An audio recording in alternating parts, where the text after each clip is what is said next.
Glória a Deus. Vamos lá? Vamos abrir em Efésios capítulo 3, verso 1 ao 13.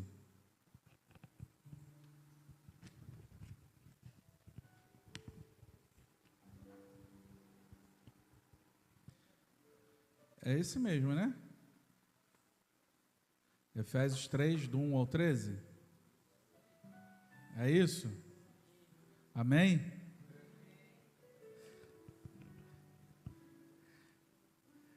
Eu escrevo meu esboço, né? Aí eu boto a data nele lá. Só que eu confundi esse com o do verso 14. E na minha mente esse já tinha ido. Eu fiz uma confusão. Eu perguntei até lá no grupo dos jovens, né? Vocês me ajudarem lá. Mas foi isso mesmo, né? Então, vamos agora do 1 ao 13. Então, vamos lá. Efésios 3, do 1 ao 13. A minha versão vai estar diferente, vocês sabem, né? Um pouco, né? Diz assim, ó. Quando penso em tudo isso, eu, Paulo, prisioneiro de Cristo, Jesus, para o bem de vocês, gentios, tomando por certo, a propósito, que vocês sabem que Deus me deu essa responsabilidade especial de estender sua graça a vocês. Como lhes escrevi anteriormente, em poucas palavras, o próprio Deus revelou esse segredo a mim. Ao lerem o que escrevi, entenderão minha compreensão desse segredo a respeito de Cristo, que não foi revelado às gerações anteriores, mas agora foi revelado pelo Espírito aos santos apóstolos e profetas. E este é o segredo revelado, tanto os gentios como os judeus que creem nas boas novas participam igualmente das riquezas herdadas pelos filhos de Deus. Ambos são membros do mesmo corpo e desfrutam a promessa em Cristo Jesus. Pela graça e pelo grande poder de Deus, recebi o privilégio de servir anunciando essas boas novas. Ainda que eu seja o menos digno de todo o povo santo, recebi pela graça o privilégio de falar aos gentios sobre os tesouros infindáveis que estão disponíveis a eles em Cristo e de explicar a todos esse segredo que Deus, o Criador de todas as coisas, manteve oculto desde o princípio. O plano de Deus era mostrar a todos os governantes e autoridades nos domínios celestiais, por meio da igreja, as muitas formas da sabedoria divina. Esse era seu propósito eterno, que ele realizou por meio de Cristo Jesus, nosso Senhor. Por meio da fé em Cristo, agora nós, com ousadia e confiança, temos acesso à presença de Deus. Portanto, peço-lhes que não desanimem por causa das minhas provações. É por vocês que sofro, a honra é de vocês. Pode tomar assento, meus irmãos.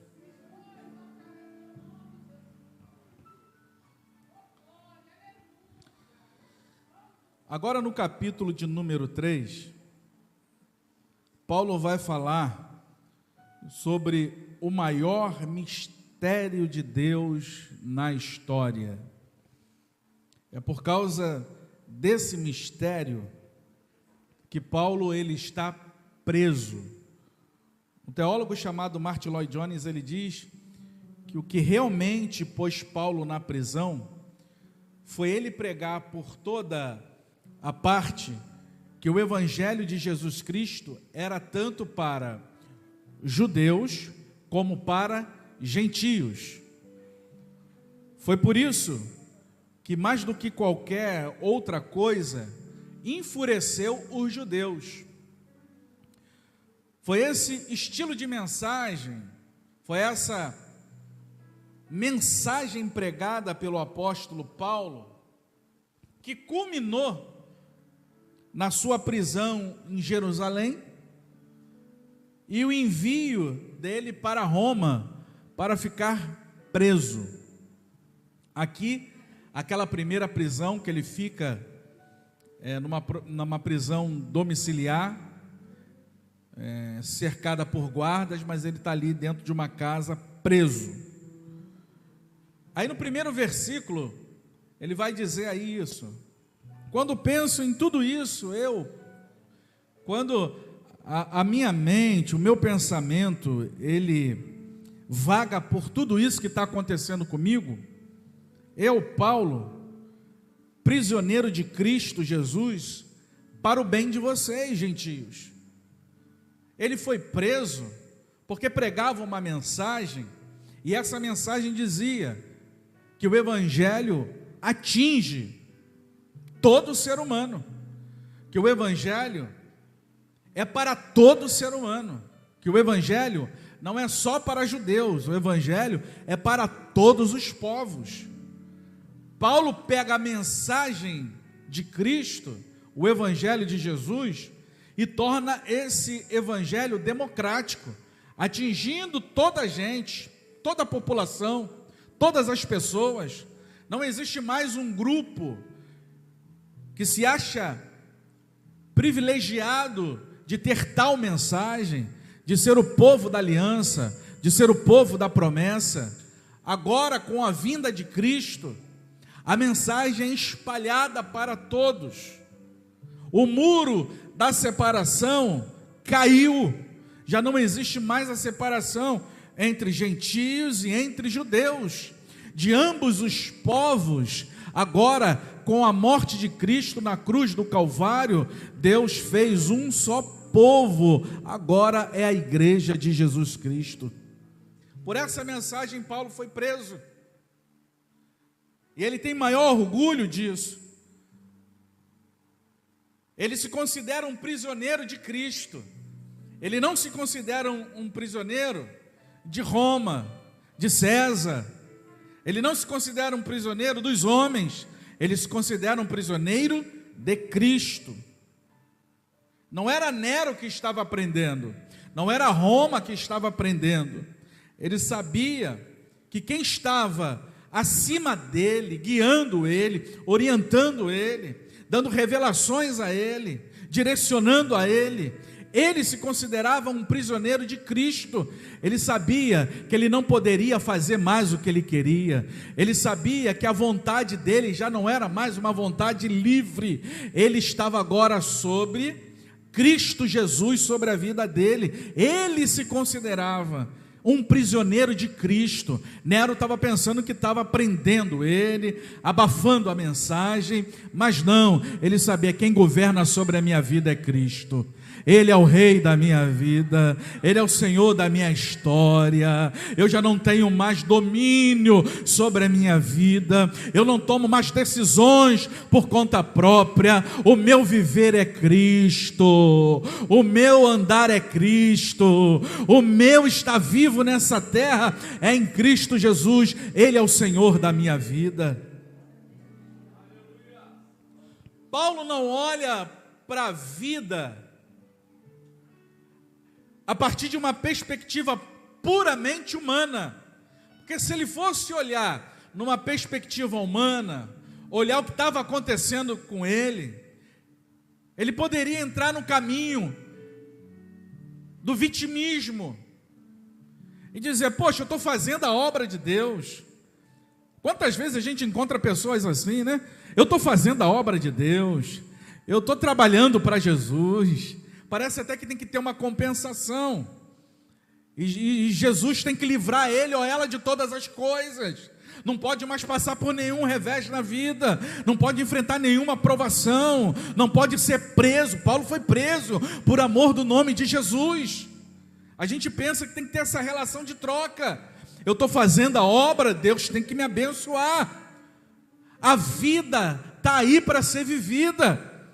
E a gente vai ter perseguição, a gente vai ter luta, a gente vai ter provação, a gente vai ter privação. Mas o que a gente não pode fazer é olhar para a vida meramente com um olhar humano, se vitimizar, achar em nós um casulo para nos prender lá dentro, dizer: eu não quero mais fazer a obra de Deus. Deus não chamou covardes para a sua obra, Deus não chamou medrosos para a sua obra. Deus chamou você, homem de Deus, você, mulher de Deus, você, jovem de Deus, você, ancião de Deus. Deus chamou todos nós corajosos e valorosos para a sua obra. Ele sempre via a vida pela ótica da soberania de Deus. A gente tem que olhar a vida assim, é olhar sabendo o seguinte: Deus está no controle da nossa vida. Uma perseguição veio, Deus está no controle da nossa vida. O caso de Paulo aqui, foi preso, ele sabia que Deus estava no controle da vida dele. Pode ter certeza que nenhum centímetro fora Deus não está vendo. Deus contempla toda a história da sua vida.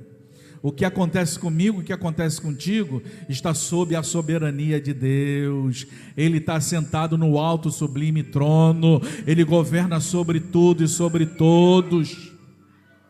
Nada foge do controle de Deus.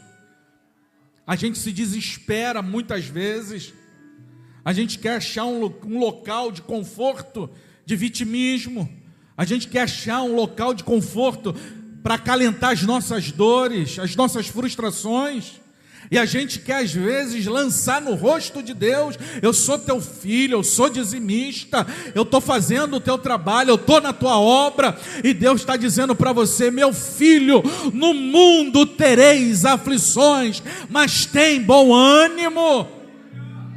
Mude o seu olhar para uma perspectiva da soberania de Deus.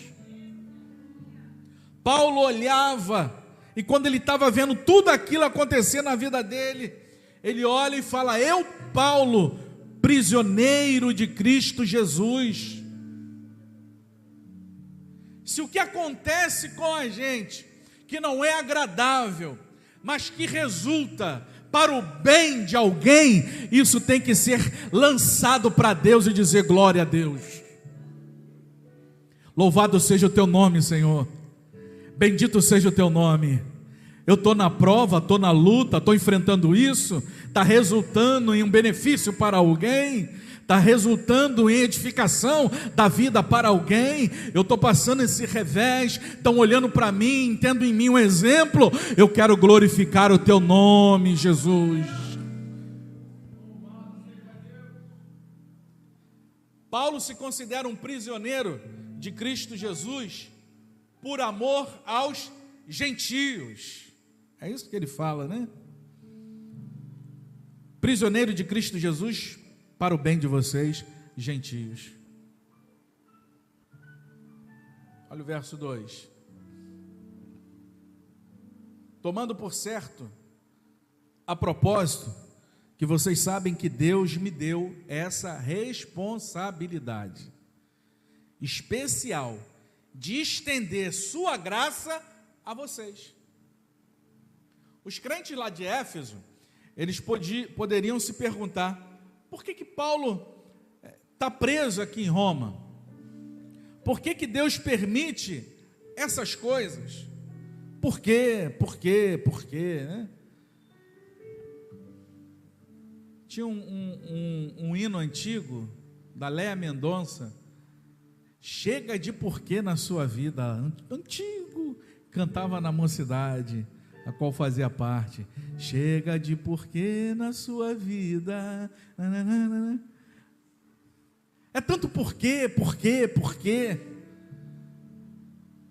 E a gente às vezes não para discernir o que Deus está fazendo por intermédio de nós.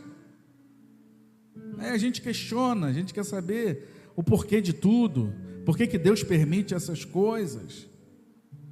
Paulo vai explicar aqui que ele está preso por causa dos gentios. Ele está preso por pregar que os gentios foram reconciliados com Deus, que os gentios foram agora reconciliados com os judeus, formando um só corpo em Cristo Jesus. E Paulo tinha consciência que sobre ele tinha uma responsabilidade. Lembra quando Deus chama Paulo? O que Deus fala para ele lá em Atos, capítulo 9, a partir do verso de número 15? Vai, porque esse para mim é um vaso escolhido, e ele vai proclamar o meu nome entre os gentios. Ele sabia que o propósito que tinha sobre ele era a missão de pregar o evangelho para outros povos. Pedro tinha a responsabilidade de pregar para os judeus. Não anulava ele pregar para outros povos também, mas o peso que estava sobre ele era sobre os judeus. Paulo, a missão e a responsabilidade que estava com ele era para os gentios. Ele sabia que tinha um senso de responsabilidade sobre ele, pesando sobre ele. Ele sabia disso. Paulo, por ser o apóstolo dos gentios, ele foi acusado, foi perseguido, foi preso pelos judeus. Ele sabia do senso de responsabilidade. Esse senso de responsabilidade, a gente tem que pensar também um pouco como a gente lidar com esse senso de responsabilidade. Deus te chamou, te deu uma missão, Deus te chamou, te salvou, te libertou, e a grande missão que Ele te dá é para que você vá, anuncie o Evangelho, para que você seja um luzeiro nesse mundo, para que você seja a luz do mundo, o sal da terra. Ele te chamou para que você não olhe para trás, meteu a mão no arado, olha para frente, vai em frente, não desista. Ele te chamou para você trabalhar em alguma área, tenha o senso da responsabilidade. O que é responsabilidade? É aquele compromisso. Se eu estou trabalhando em tal área, eu preciso ter compromisso. Se o horário é tal, eu preciso chegar no horário. Se eu estou com essa responsabilidade, eu tenho que cumprir o que a minha missão, o meu cargo está exigindo, porque eu tenho a responsabilidade diante de Deus. Nós não podemos realizar a obra de Deus relaxadamente, de qualquer maneira, dar o nosso resto. Para tudo a gente se esforça um pouco para fazer. Porque quando é para Deus eu não posso me esforçar? Eu tenho que levar para a minha vida todo o esforço que eu faço para a minha vida pessoal lá fora, eu tenho que trazer também para a minha vida espiritual o mesmo senso de responsabilidade. Só um exemplo, né? Quantas vezes doente eu já fui trabalhar doente?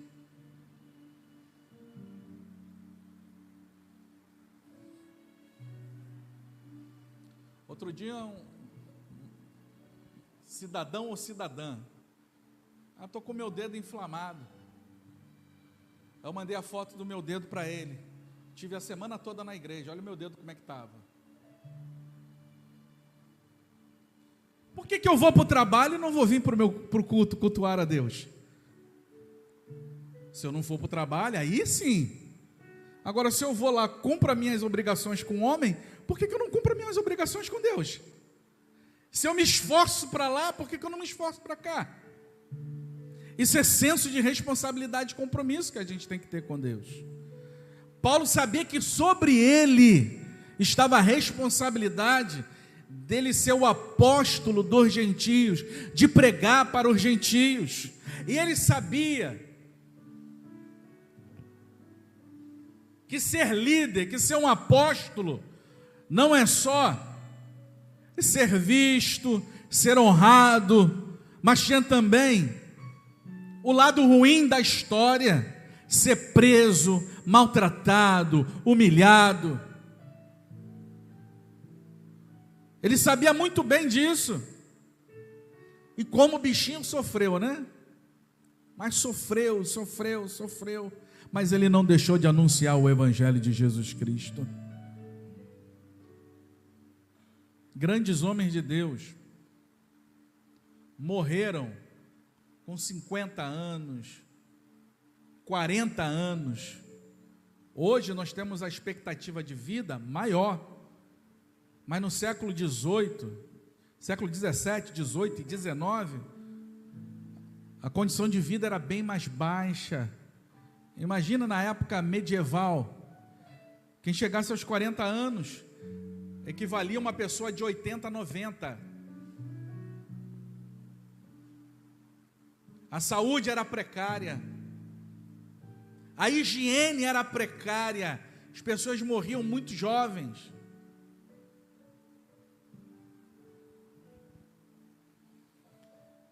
Grandes homens de Deus se gastaram pelo evangelho de Jesus Cristo.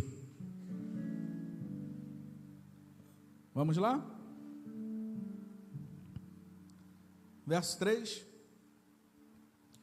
Como eu lhes escrevi anteriormente, em poucas palavras, o próprio Deus revelou esse segredo a mim. Na tua Bíblia está mistério, né?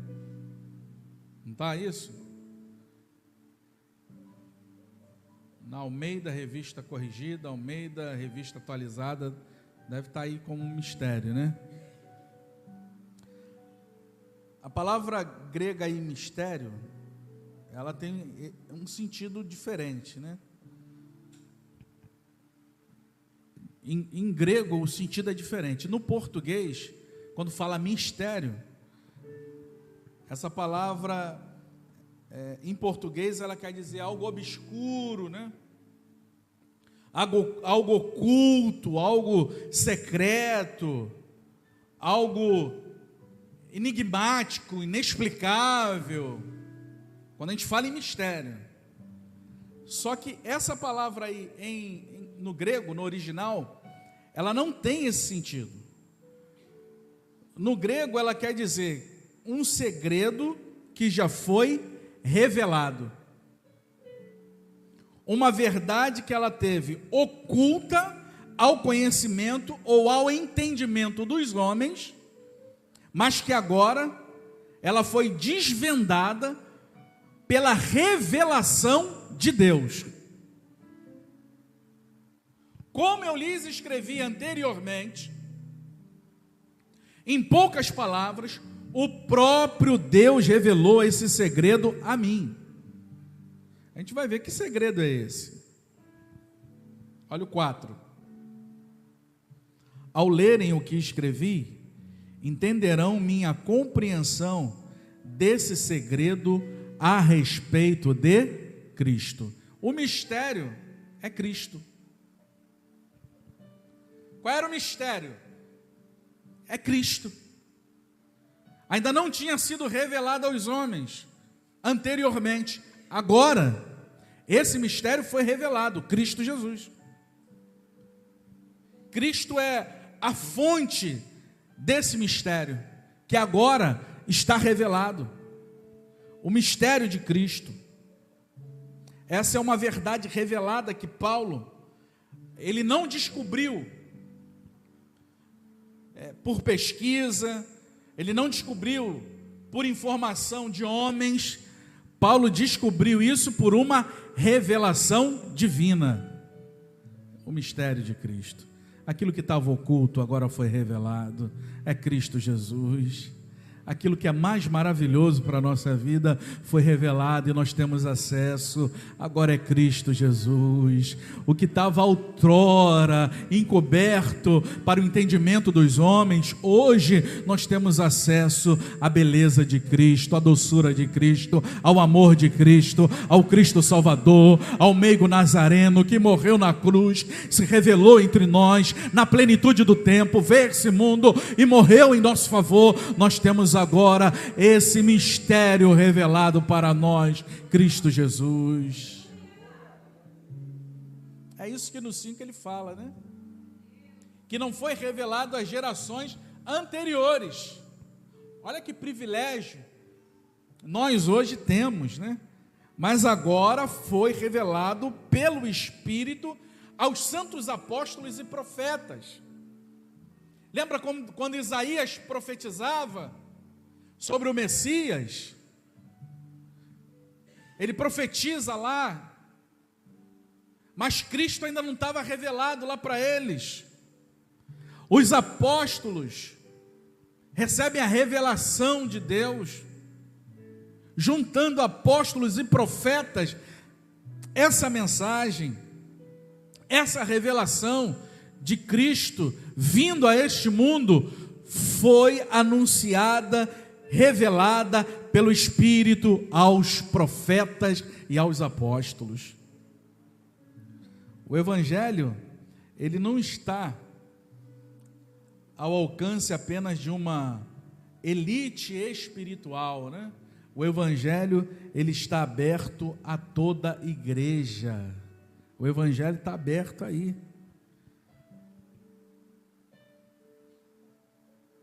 Verso 6. E este é o segredo revelado, tanto a gentios como os judeus que creem nas boas novas, participam igualmente das riquezas herdadas pelos filhos de Deus. Ambos são membros do mesmo corpo e desfrutam a promessa em Cristo Jesus. A gente pode dizer que o mistério de Cristo é a união completa entre judeus e gentios, por meio dessa união de ambos em Cristo Jesus. Essa dupla união com Cristo é a essência desse mistério revelado. Cristo uniu judeus, gentios, e olha que coisa maravilhosa que Paulo fala, né? Esse segredo agora é revelado. Que segredo é revelado? Tanto os judeus como os gentios que creem no Evangelho, nas boas novas, eles participam igualmente das riquezas herdadas pelos filhos de Deus. Não é só uma classe de um povo que foi chamado, era o povo que foi chamado lá atrás, que tinha promessa, aliança com Deus, mas agora os gentios foram também enxertados, foram abraçados, tanto os judeus quanto os gentios, agora desfrutam igualmente das riquezas herdadas pelos filhos de Deus.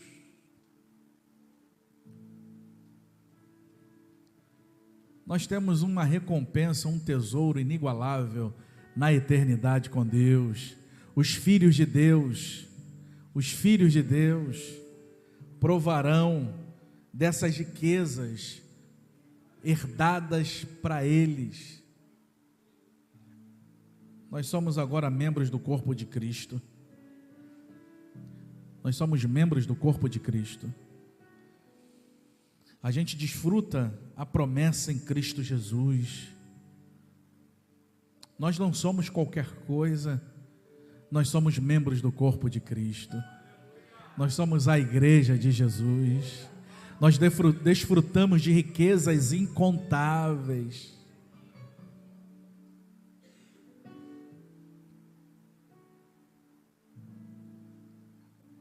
Verso 7. Pela graça e pelo grande poder de Deus, recebi o privilégio de servir, anunciando essas boas novas.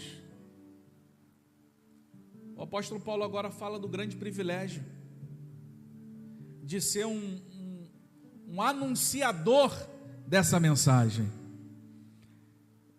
do grande privilégio de servir anunciando as boas novas. O que é boas novas? As boas novas é o Evangelho de Jesus Cristo. Pela graça de Deus, ele sabia que tinha uma graça de Deus sobre ele, e pelo grande poder de Deus, que ele recebeu o privilégio de servir anunciando essas boas novas. Ele sabia que o poder não era dele, ele sabia que ele sozinho não poderia fazer nada, que dele mesmo não pode ser feito nada, não poderia ser realizado nada. Tudo que ele fazia, tudo que ele conseguia trabalhar para Deus, era fruto de Deus vindo sobre a vida dele. Ele vai dizer que não pense que é pela nossa própria capacidade. A nossa capacidade, ela vem de Deus. Não é de mim, não é de você, não é de nós. É Deus que nos capacita, é Deus que nos habilita, é Deus que abre nosso entendimento, é Deus que nos ilumina, é Deus que nos dá graça, é Deus que abre os nossos olhos, é Deus que nos faz enxergar a nova vida em Cristo. É Deus, tudo vem de Deus.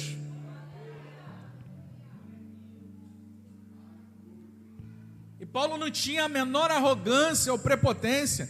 Ele se chamava o menor dos apóstolos. Ele tinha um senso de entender que ele era pecador, e ele carregava isso com ele tão grande, porque ele perseguiu o povo de Deus, que ele se achava o menor dos apóstolos.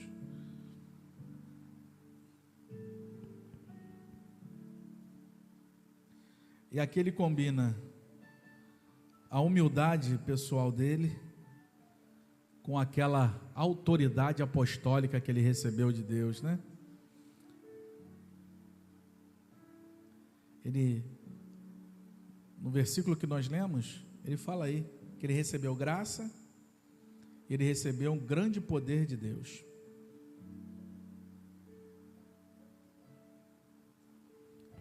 Ele recebeu o poder de Deus. Poder de Deus. Quando a gente anuncia o Evangelho de Jesus Cristo, você não está sozinho.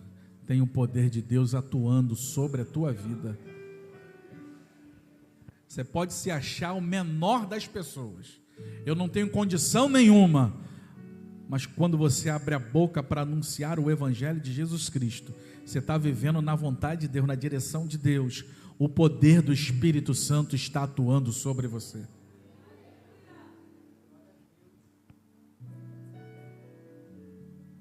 É porque a gente associa, infelizmente, a gente associa o poder do Espírito Santo com manifestações externas.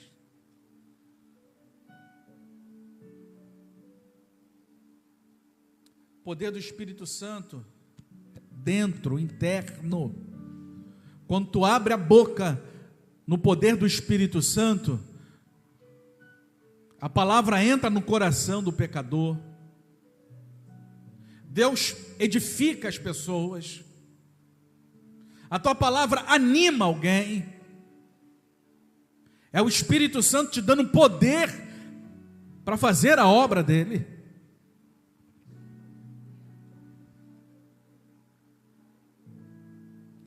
Verso 8: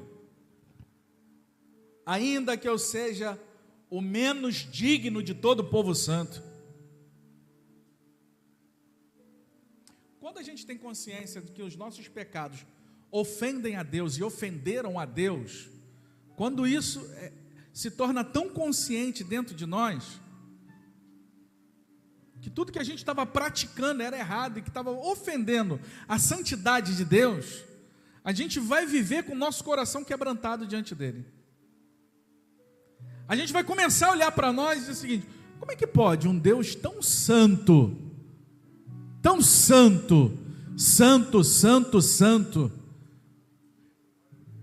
se volta para mim, pecador, que estava andando rebelde, vacilante, distante, longe, perdido, na desobediência? Como é que esse Deus santo se vem até mim? Quando eu tenho essa consciência, eu entendo que eu sou um pecador carente da misericórdia e da graça de Deus. Você nunca vai se achar melhor do que ninguém. Nunca. Porque você vai olhar primeiro para você mesmo.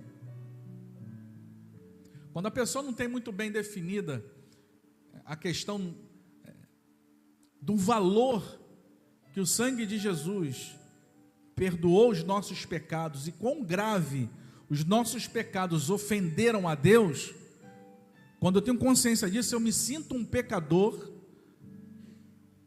Eu sei que eu sou um pecador, mas eu fui acolhido pela mão poderosa de Deus, pelo amor de Deus, pela graça de Deus, mas eu tenho consciência que eu sou um pecador. Então eu não me acho melhor do que ninguém, eu me olho para dentro de mim com o olhar de que alguém que foi alcançado pela graça de Deus, mesmo perdido, pecador, longe de Deus, esse Deus maravilhoso, santo sim, mas gracioso, amoroso, bondoso, se voltou para mim, me salvou, me resgatou, e eu tenho consciência que eu não posso olhar para o outro com um olhar superior, mas com um olhar de humildade.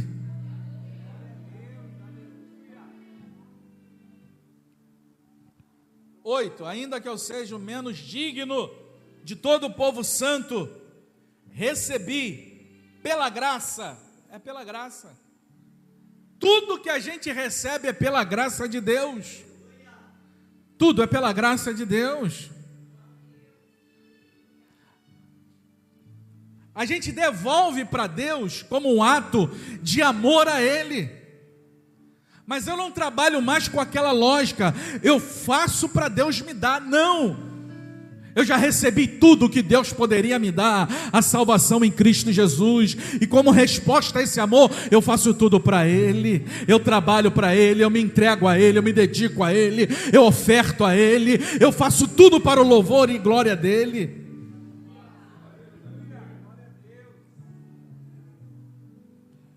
Ainda que eu seja o menos digno de todo o povo santo, consciência que os seus pecados, Paulo tinha consciência que seus pecados ofenderam a Deus, ele se considerava o menor, porque ele perseguiu a igreja de Jesus.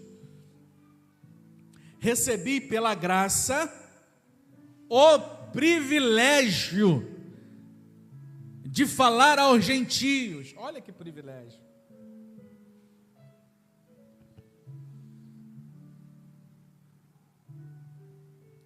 Os antigos diziam, né?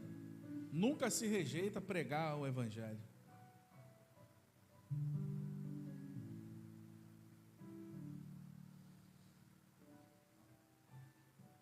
Roberta, não vou falar para poder. Pastorzão fazia o seguinte, né? Antigamente, oportunidade para todo mundo. Vamos tirar a oferta, tirava a oferta. Agora vamos ouvir o pregador, pastor Wagner.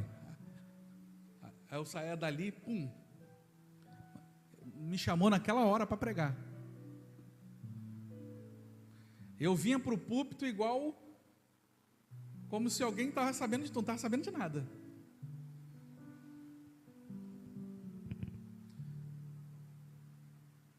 Eu não lembro de nunca ter rejeitado uma oportunidade para pregar.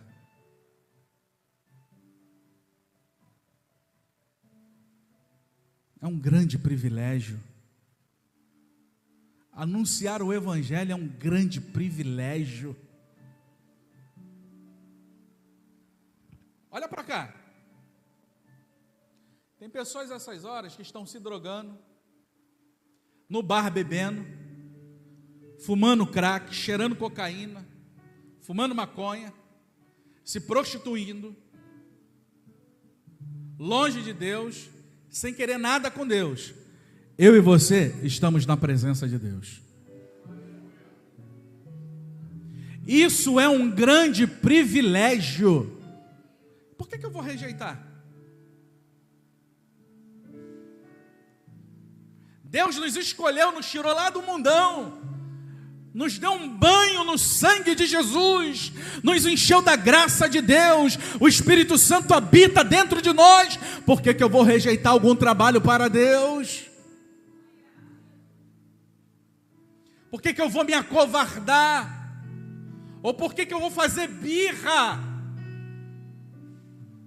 Me tirou, não trabalho mais, não ajudo mais, não estou na liderança, não faço. Meu Deus, não entendeu nada do Evangelho de Jesus Cristo. Era um grande privilégio de falar aos gentios sobre os tesouros infindáveis que estão disponíveis a eles em Cristo.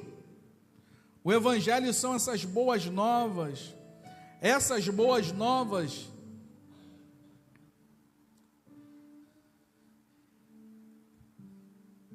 que nós temos acesso. Que são essas riquezas? Que riquezas são essas? Esses tesouros infindáveis. A libertação da escravidão da carne, do mundo e do diabo. Que coisa extraordinária. Que coisa extraordinária. Você já parou para pensar isso? Você não é mais escravo do diabo. O mundo já não mais escraviza você. A tua carne não te domina mais. E isso é um tesouro infindável.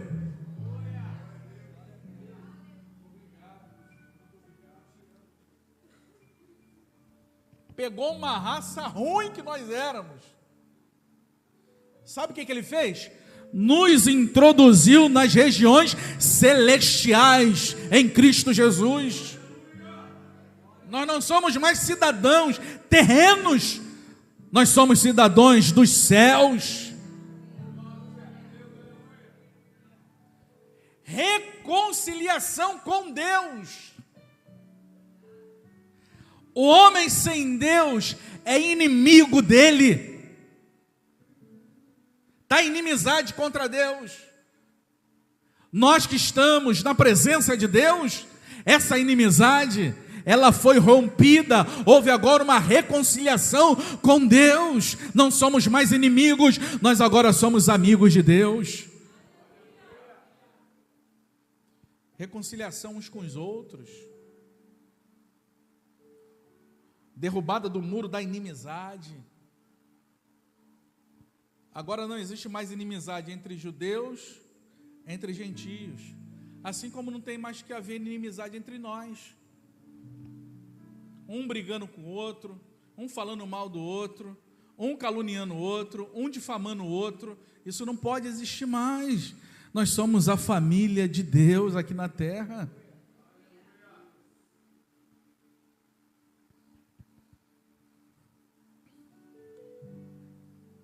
Nove.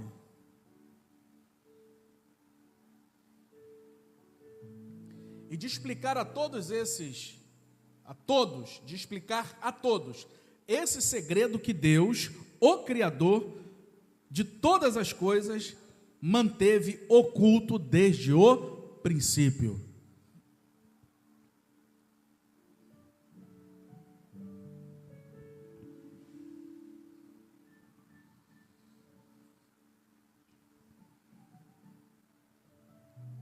Essa era a missão que Paulo tinha, né? Que ele tinha recebido. abrir os olhos, a fim de que se convertam das trevas para a luz, do poder de Satanás para Deus. O que o diabo faz? O diabo cega o entendimento das pessoas. Evangelizar, anunciar o evangelho, pregar o evangelho, é levar luz aonde tem trevas, para que os olhos possam ser abertos para ver. Vamos lá, 10 e 11, a gente caminha para o final. O plano de Deus era mostrar a todos os governantes e autoridades nos domínios celestiais, por meio da igreja, as muitas formas da sabedoria divina. Esse era seu propósito eterno, que ele realizou por meio de Cristo Jesus, nosso Senhor. Esse novo povo formado por judeus e gentios, reconciliados com Deus, e reconciliados uns com os outros, judeus e gentios reconciliados, revela aqui a multiforme sabedoria de Deus. Essa palavra, ela quer dizer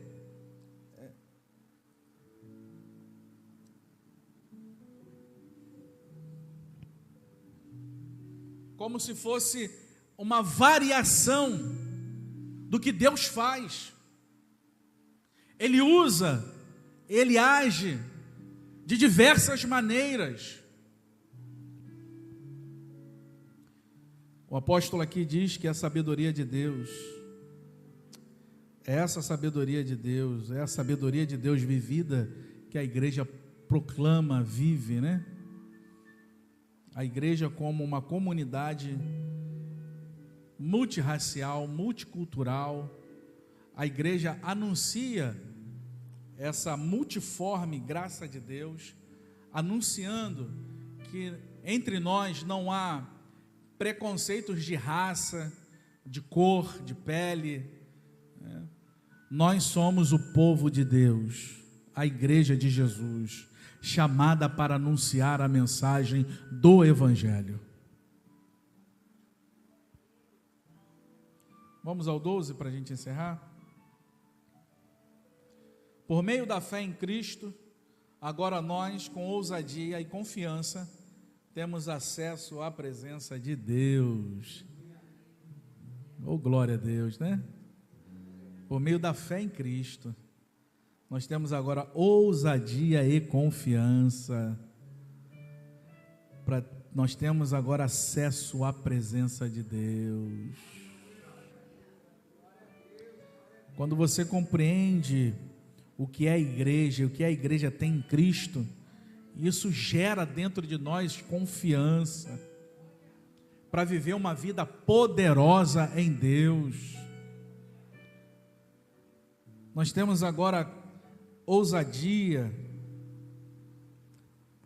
para termos acesso à presença de Deus. Isso é glorioso, Isso é glorioso. Agora todos nós temos liberdade de nos aproximar livremente de Deus por meio de Cristo. Antigamente, na antiga aliança, o sacerdote fazia a mediação entre Deus e os homens. O sacerdote, o povo ia, entregava o sacrifício, o sacerdote apresentava, fazia essa intermediação. Agora na nova aliança, todos nós, através do sangue de Cristo, temos livre acesso a Deus, pelo novo e vivo caminho, através do sangue de Jesus, temos acesso a Deus, com confiança, com ousadia, com fé em Deus, nós chegamos até Deus e depositamos a nossa vida para viver nele, andar nele e rogar a Ele as bênçãos.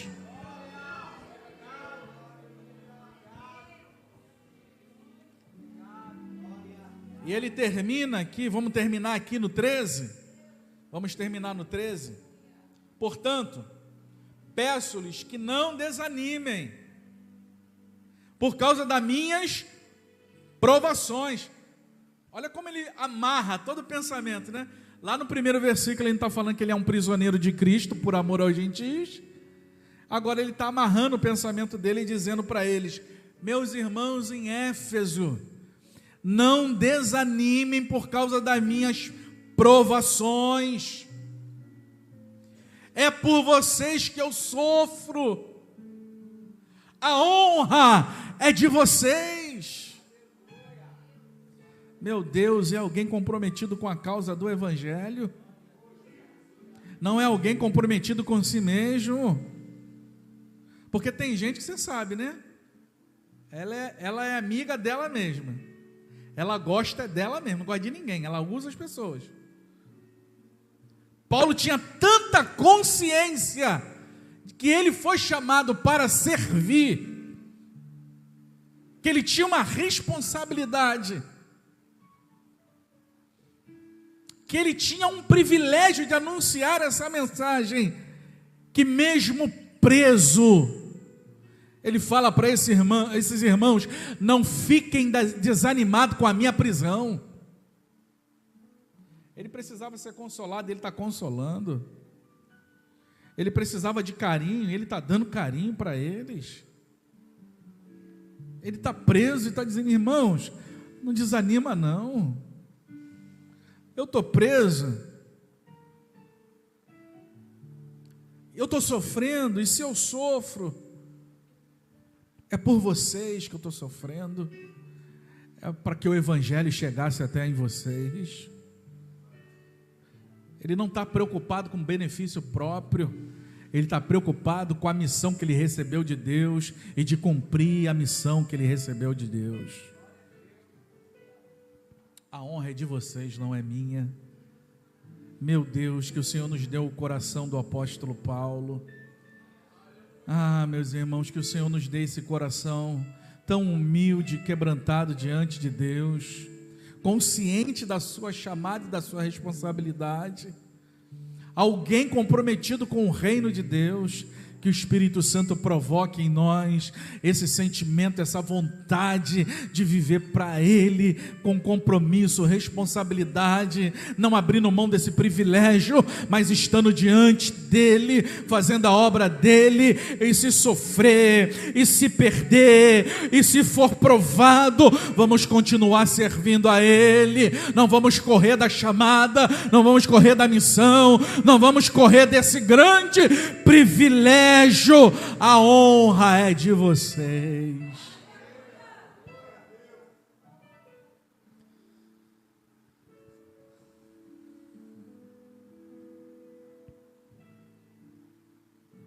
Ler isso aqui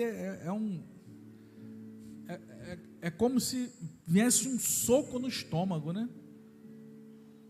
O cara está preso, está falando para eles lá, livres.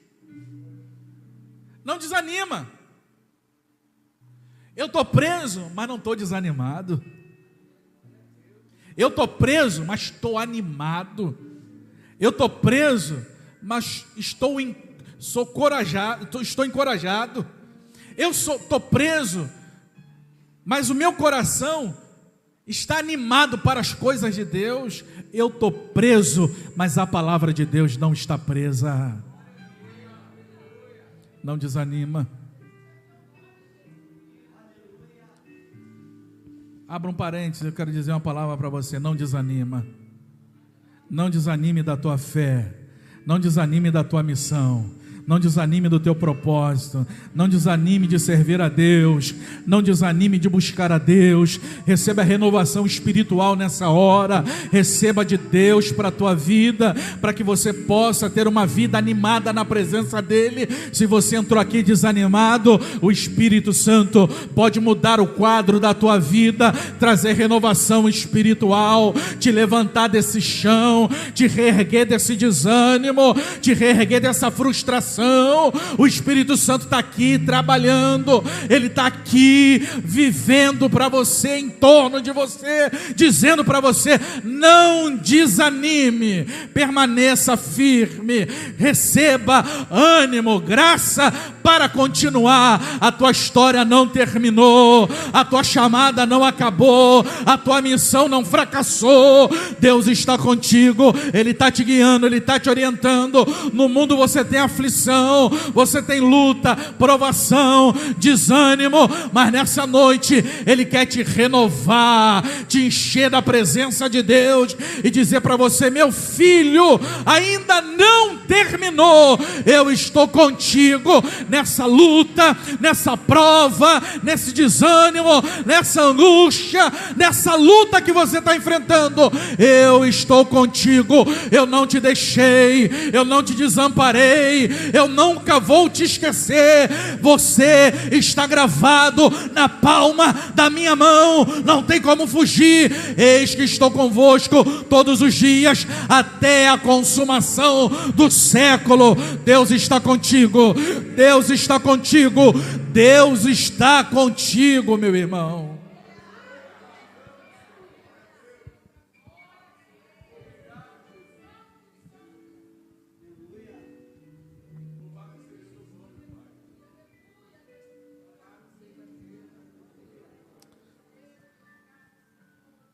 Senhor, nos ajude, Senhor, a andar na Tua presença, a viver para Ti, com um coração humilde e quebrantado. Nós Te louvamos e rogamos a Ti a dádiva, Senhor. Queremos estar sempre no Teu querer e na Tua vontade, com um senso de compromisso e responsabilidade do Teu reino e da chamada, não negando esse grande privilégio de anunciar as boas novas a pessoas carentes, necessitando de uma palavra Tua, Senhor. Usa-nos, Senhor, como instrumento vivo na Tua mão, para anunciar essa boa notícia, que Jesus veio a esse mundo salvar o homem pecador. Nos abençoe, Senhor, em nome de Jesus. Amém.